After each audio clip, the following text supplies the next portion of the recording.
When I found out I was the evil ex-wife of the novel's male lead, I was grilling Ashton about when he'd be back. He simply replied coolly soon.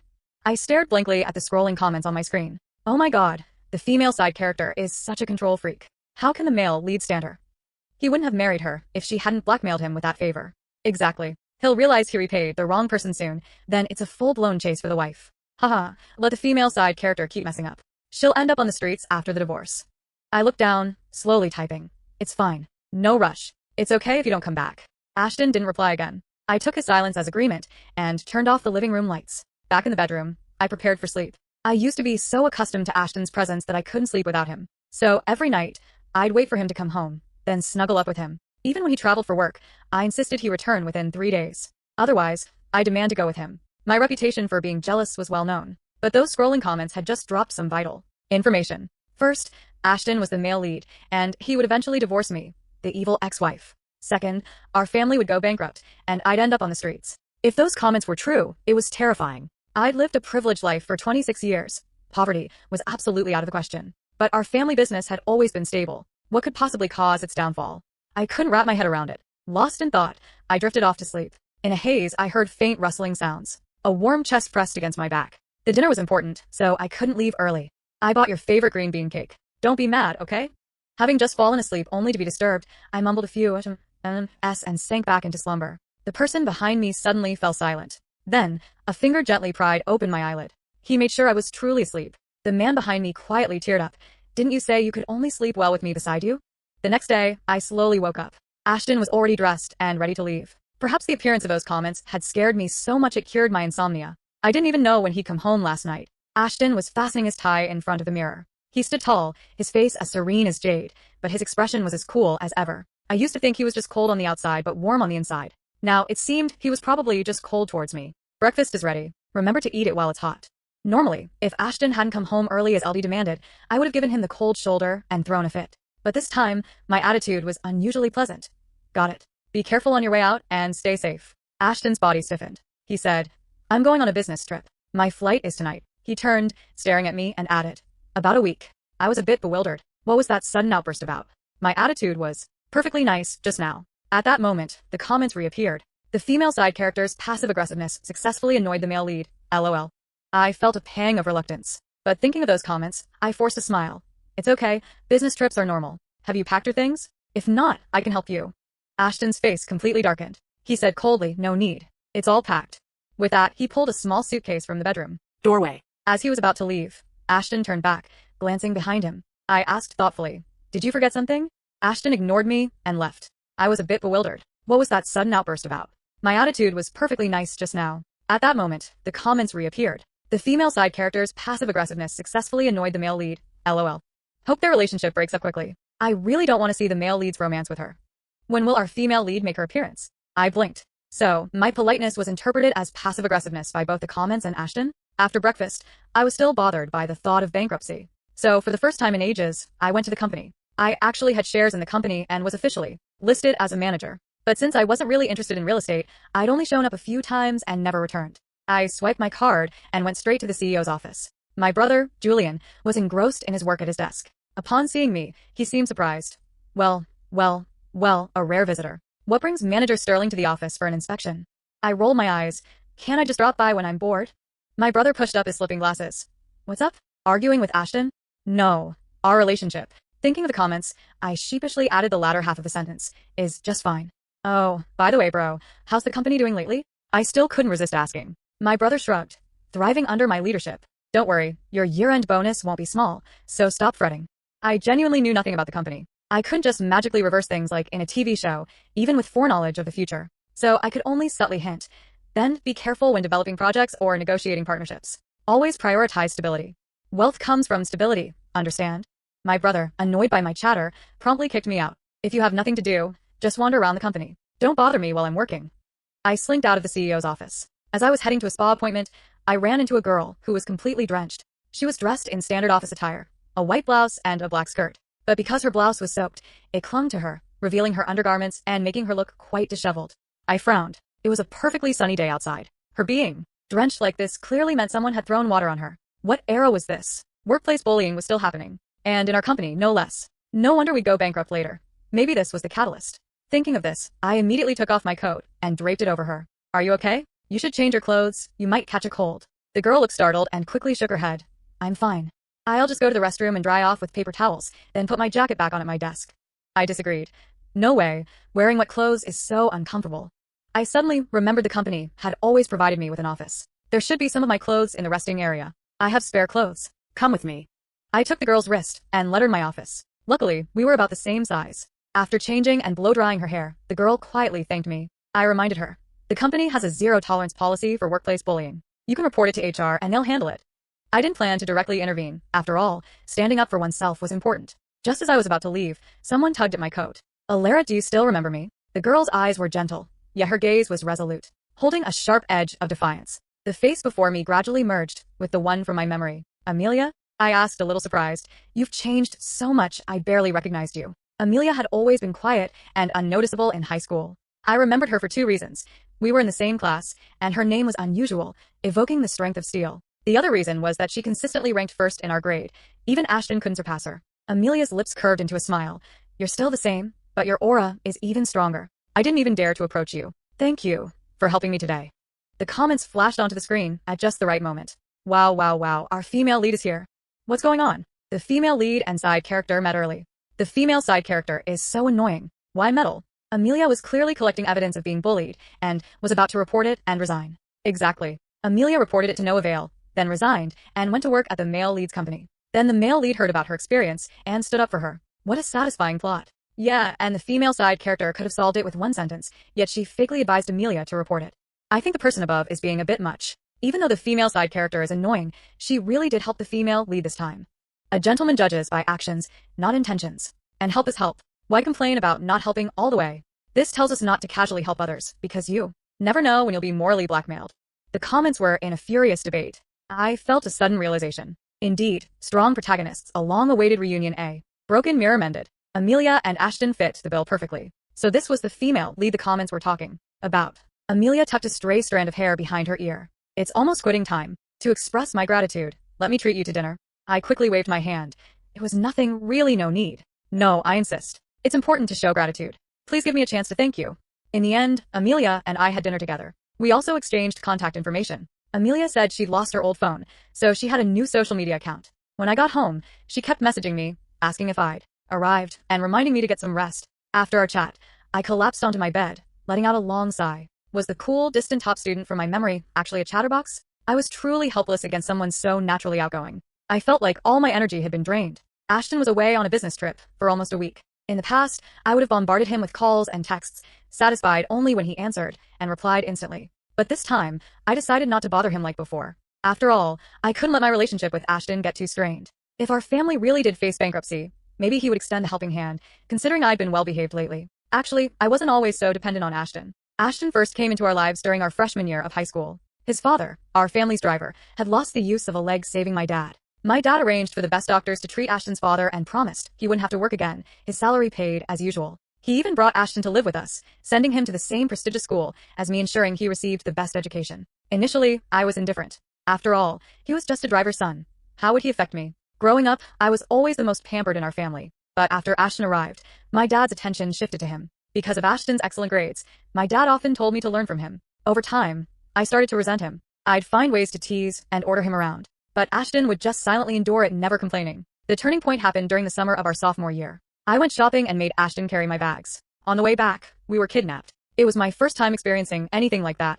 I was terrified. In the darkness, Ashton squeezed my hand, whispering reassuringly, "Don't be scared, I'm here." The kidnappers were after money. While our lives weren't at risk, we couldn't escape some rough treatment. Each time, Ashton would shield me tightly. During that period, we were each other's only support. Only when Ashton told me not to be afraid could I manage to close my eyes. In that small, dark room, the only thing that brought me comfort was Ashton's unique scent. After we were rescued, I completely changed my imperious attitude towards him. I began to stick by his side, never leaving him. Ashton didn't show any affection for me, but he didn't reject my closeness either. I assumed he was just naturally aloof and didn't mind. Having been spoiled and willful since childhood, I wanted to find someone easy to manage for marriage. Ashton was always compliant with me, readily agreeing to every request I made. So, on a whim, I asked him to be my boyfriend. Ashton said yes. My family didn't expect me to inherit the business, they just wanted me to be happy. Moreover, they knew Ashton inside and out and trusted his character. We were a good-looking couple, and we had our family support. After graduating from college, we smoothly got engaged and married. Before the comment appeared, I had always believed that Ashton and I loved each other unexpectedly. The comments claimed Ashton had agreed to marry me because I had taken credit for a favor. What favor did I take credit for? Before I could figure it out, my phone dinged. Thank you, Alara. I figured it out. I'm going to report it to the company tomorrow and punish those wicked people. I quickly grabbed my phone and messaged my brother. I told HR to deal with the matter seriously. This matter must be taken seriously. Don't dismiss it as a small thing. A tiny leak can sink a great ship. Even a small matter can ruin our company. 10 minutes later, my brother sent 3 messages. Have you lost your mind these past 2 days?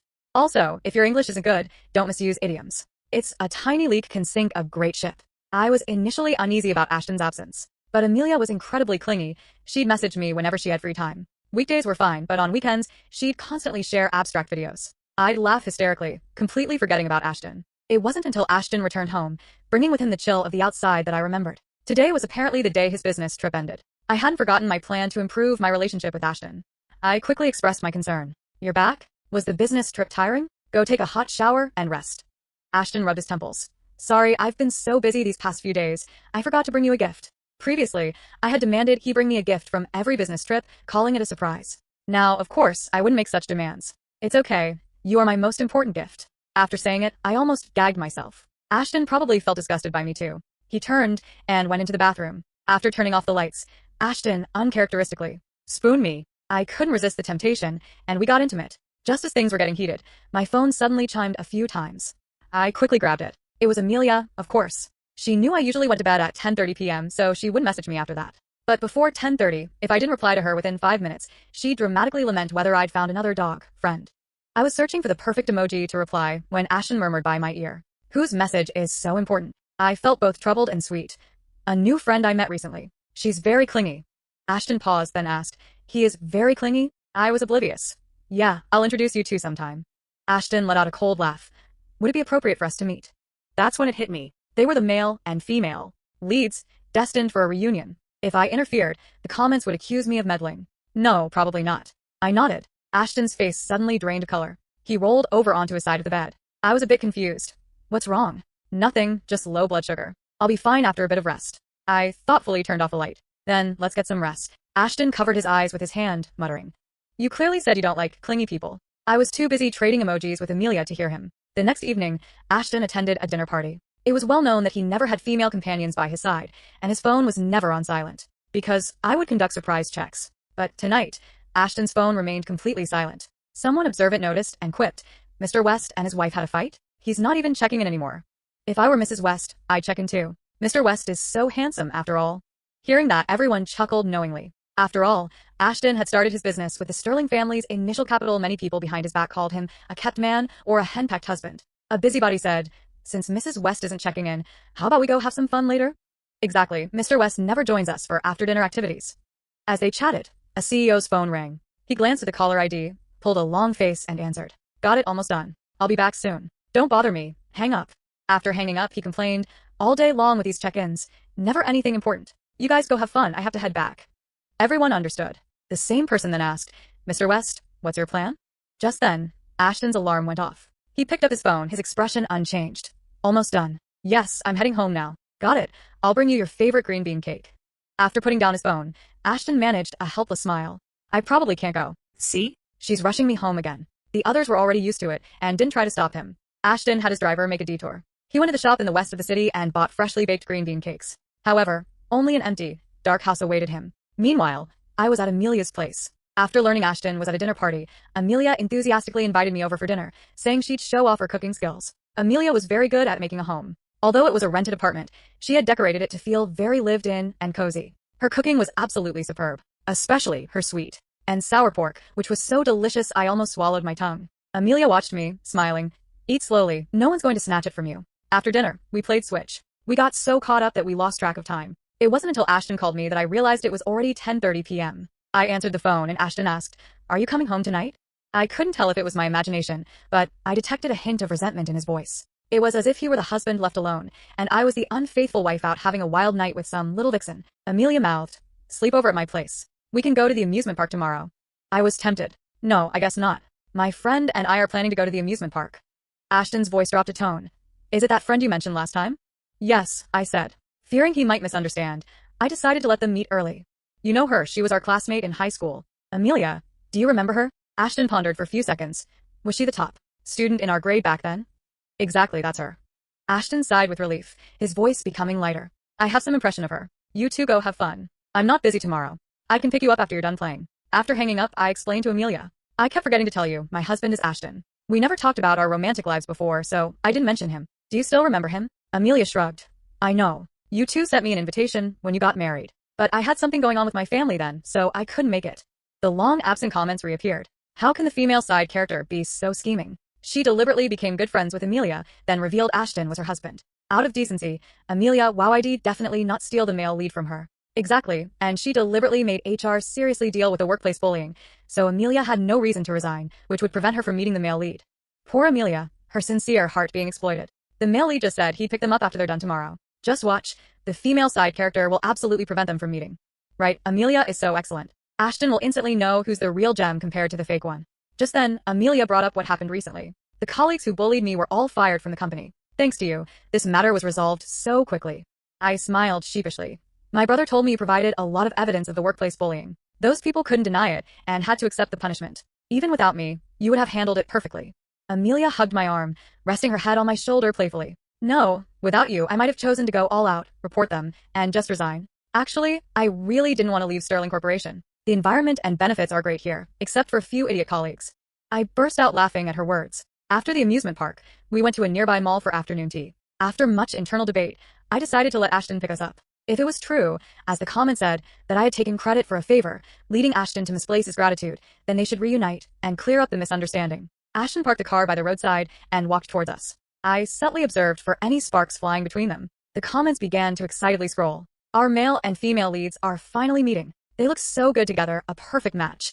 The female side character next to them is a bit of an eyesore. But they merely exchanged cool greetings. Then, Ashton looked at me. Mom and Dad said we haven't been back in a while. They want us to come home for dinner tonight. The mom and dad Ashton referred to were my parents. His own parents had passed away long ago, and after we married, he started calling mine mom and dad. I thought for a moment. It's true, it's been a while since we had dinner at home. Let's drop Amelia off before heading to the old house. Amelia waved me off. You go home. Don't worry about me. I still have to go back to the office to work overtime. I frowned. They make you work overtime on your day off? Who's the boss? I'll talk to them. No, don't. Amelia quickly stopped me. Overtime on a holiday means triple pay. I love overtime. When I sat in the passenger seat, the comments were still filled with disappointment. What's going on? Why is the male and female leads reunion so uneventful? Didn't they say the male lead secretly admired the female lead in high school? Don't worry, sisters. They're just being constrained by their identities now. The male and female leads aren't like the female side character. They have moral boundaries. Their relationship will truly develop after the female side character thoroughly messes up and the male lead divorces her. That's what they say, but something still feels off. After that meeting, neither Ashton nor Amelia showed any unusual behavior. The comments hadn't appeared for a long time. Sometimes I wondered if it was all my imagination. One day, I woke up, ready for breakfast. I found that Ashton had left behind a very important document. I messaged him to ask, but he didn't reply. Fearing he might need the document, and having nothing else to do, I decided to deliver it and treat myself to a full-body spa afterward. Ashton's office was on the 16th floor, with an exclusive elevator that had my fingerprint registered.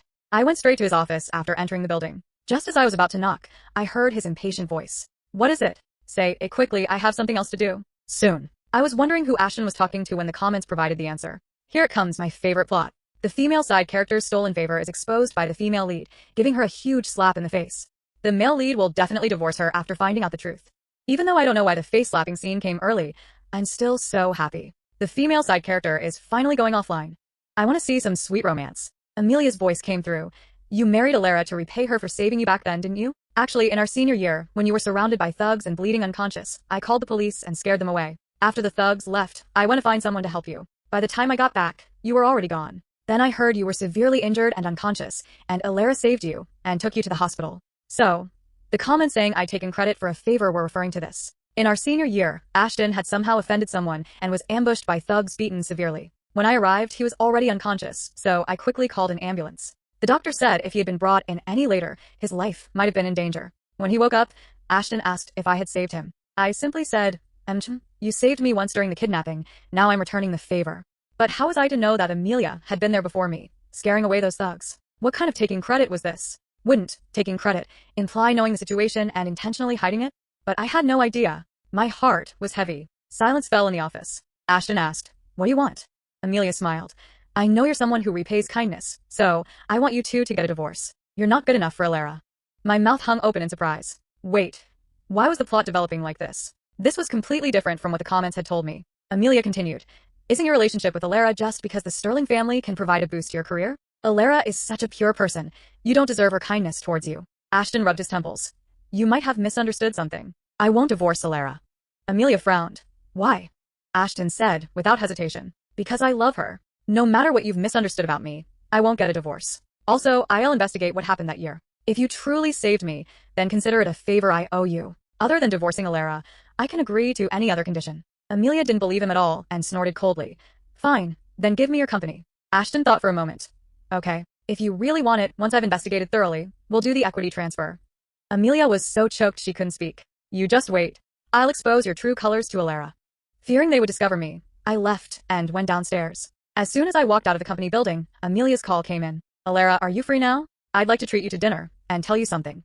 Amelia invited me to a popular influencer restaurant that LD mentioned wanting to try. I was surprised she remembered. I expected Amelia to get straight to the point, but instead she brought up something else. Alara, I need to tell you something very serious. A few days ago, some important documents were leaked from the company. I was working overtime that day and noticed someone acting suspiciously. That person was the HR manager. I suspect he's involved in the leak. But because I don't have concrete evidence, I'm afraid of scaring him off, so I can only tell you. My heart clenched. Could the bankruptcy mentioned in the comments be related to an insider in the company? I'll tell my brother right away and have him investigate this thoroughly. I was touched. Amelia, you're too good to me. I'm really lucky to have you as a friend. Amelia smiled. I'm glad I could help you. Actually, us becoming friends is the greatest luck for me. I don't know if you still remember helping me in high school. I helped Amelia? No, I don't think so. I thought hard but couldn't recall anything. High school Amelia was quiet and reserved, often sitting in the front row, intently listening. Ashton, on the other hand, had participated in competitions with her, but I had no interaction with her at all. Amelia smiled sweetly. It wasn't a big deal, really. I got into our school as a special recruit because of my excellent grades, so a lot of people looked down on me. One time, I bought a hair clip with Min Min printed on it after someone found out. They mocked me for being poor and not even knowing my Yumiu. You happened to be nearby and said, so what? I don't know it either. Is it famous? Thanks to you, my self-esteem was very strong back then. If you hadn't helped me out, I would have struggled internally for a long time. I racked my brain for a long time, finally unearthing this tiny incident from a dusty corner of my memory. Honestly, I didn't even remember who was being mocked back then. I just thought their sense of superiority was unwarranted. It was just a hair clip, wasn't it? The blame should fall on the sellers of counterfeit goods, not on consumers who unknowingly bought them. And I genuinely didn't recognize the supposed brand name. Season's clothing, bags, and jewelry were always delivered directly to my home.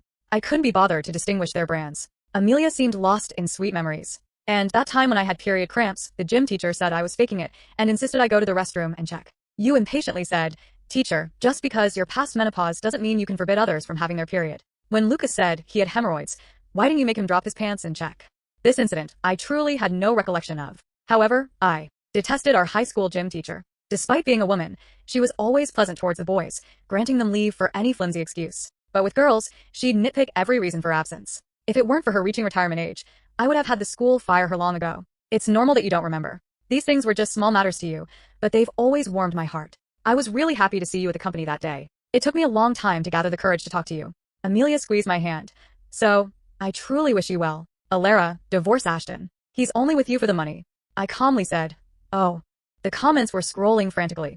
What's going on? The plot is starting to go off the rails. Shouldn't the female side character be threatening the female lead to leave the male lead? Yeah. Why is the female lead now saying the male lead is a gold digger and telling the female side character to get a divorce?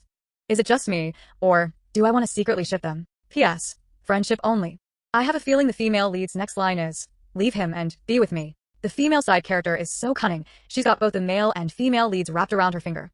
Wait, this is different from what the recommendation blogger said. Are you also here because of the recommendation post? Sisters, I know why. The recommended post was for a pirated novel. It's been confirmed as plagiarism. What we're reading now is the original. Amelia, seeing I didn't believe her, immediately got agitated. You don't believe me, but I can see the comments. As she uttered that sentence, the comments suddenly vanished completely. I rubbed my eyes confirming the comments were gone. Amelia continued to explain. The comment said that Ashton and I are the male and female leads, and you're the evil female side character. If you continue to be with him, your family will go bankrupt. Your family funded his education and supported his startup, then your family goes bankrupt, and he not only doesn't help you, but divorces you. Isn't that the typical gold digger scenario? I interrupted her. I know you're in a hurry, but don't be in a hurry yet. Can you still see the comments? Amelia looked up at the air. After a moment, she turned back to face me. So, you can also see the comments? I nodded. The comments just said that what they thought was the plot was from a pirated novel. We're probably reading the original, right? Amelia's mind was a bit muddled. Is that how it is? I thought for a moment. I just want to ask you one thing. The comments said you two had a crush on each other in high school, but separated due to real-world reasons. Is that true? Amelia immediately retorted. How could that be? I was busy studying every day in high school. I had no time for romance. I only had a crush on good grades, and the school's prize money. I breathed a sigh of relief. Doesn't that prove that the comments were wrong from the very beginning? Amelia quickly sorted out the logic and laughed. That's great. I'm not the female lead, and you're not the evil female side character. We're just us.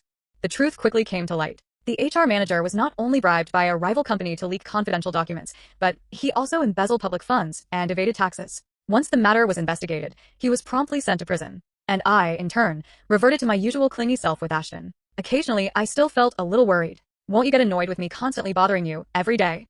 Ashton subtly tightened his arm around my waist. How could I? Actually, more than you needing me, I'm the one who needs you to cling to me.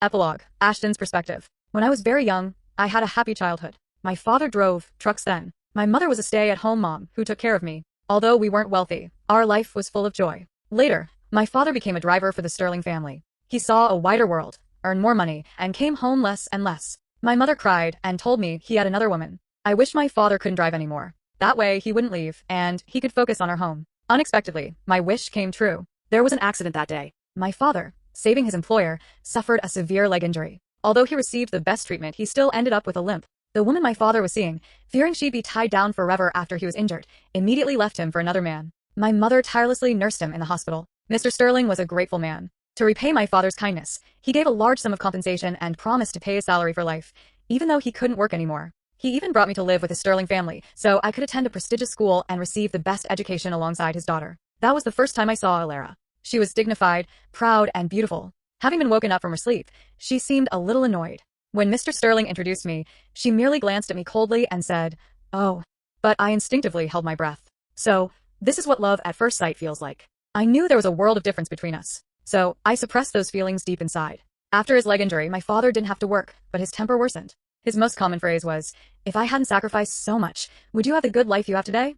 Being idle at home all day, he took up drinking and gambling, and even became abusive after drinking. My mother kept it from me, always saying my father treated her well, until I accidentally saw the bruises on her arm. I immediately went to confront him, but my mother stopped me. She said my father was just in a bad mood because of his injury. I wanted them to divorce, but my mother refused. At her age, she only wanted to stay with my father and live her life. But my father grew worse. My mother finally gave up on him completely. She agreed to divorce him after my college entrance exams. I was overjoyed, imagining that after her divorce, I would rent a place near my university and slowly earn money to give her a good life. However, fate always plays cruel tricks. My mother was diagnosed with late-stage cancer and passed away shortly after. Her entire life, she revolved around her husband and son. She barely lived for herself. I fell into immense pain. For a moment, I didn't know what the meaning of my existence was. Was it just to bring suffering to my mother? My mother's death did not awaken my father. He redirected his anger onto me. Every time I came home, he would throw things at me. He'd point his finger and yell, "It's all your fault, you jinx. If I hadn't wanted to earn more money for you, I wouldn't have become a driver for the Sterlings, and I wouldn't have a limp. Now, even your mother is dead because of you." I walked out of the house, head bleeding from a thrown object, my face devoid of emotion. A light rain was falling. I thought maybe it would be better to just die. Just then, my phone suddenly rang. It was Alara. Ever since my mother passed away, she hadn't bossed me around in a long time. On the phone, her voice was soft, as if she had just woken up. "Ashton, when are you coming back? When you do, can you grab some green bean cake for me?" I heard myself say softly, "Okay. Alright, I'll buy her the green bean cake first, then I can die."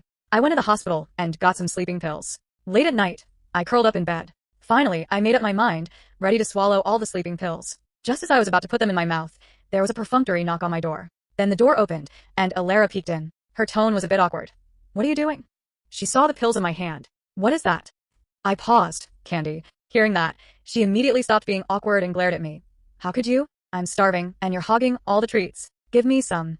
She held out her hand, as if it were her right. I secretly hid the pills. "These won't fill you up. I'll make you some noodles." "That works too. Just give me 2 pieces of candy to tide me over. These are mint-flavored." Hearing that, Alara immediately withdrew her hand. She hated anything mint-flavored. "Never mind then. Hurry up and make the noodles." Seeming to think she was bossing me around too much, she gave a sweet smile. "We'll have a midnight snack together." I thought I'll make her the midnight snack, then I can die. The next day, she invited me to go shopping with her. I knew she just needed someone to carry her bags. On the way back, we were kidnapped. Alara was terrified, trembling behind me. I knew the kidnappers were only after money and wouldn't harm us. So, when they made their demands, we cooperated obediently. The days we were held in that dark room were the first time she and I had such close contact. She relied on me wholeheartedly, only able to sleep when she was leaning against me. Even in her sleep, she would suddenly wake up to confirm my presence. I even cynically wished those days could last a little longer. After we were rescued, she was completely different, no longer bossing me around. She became incredibly insecure, taking me everywhere she went. If I disappeared from her sight, she would bombard me with calls and texts. Sometimes she would have insomnia and ask me to come to her room, then fall asleep holding my arm. And in that suffocating reliance, I felt the warmth of being needed. She occupied my entire mind. I didn't know how to express my feelings. I could only pretend to be aloof, then meticulously complete every task she assigned me. As I was preparing to confess my feelings to her, I overheard her conversation with a friend. That jock from class 2 has been chasing you so hard lately. Don't you feel anything for him?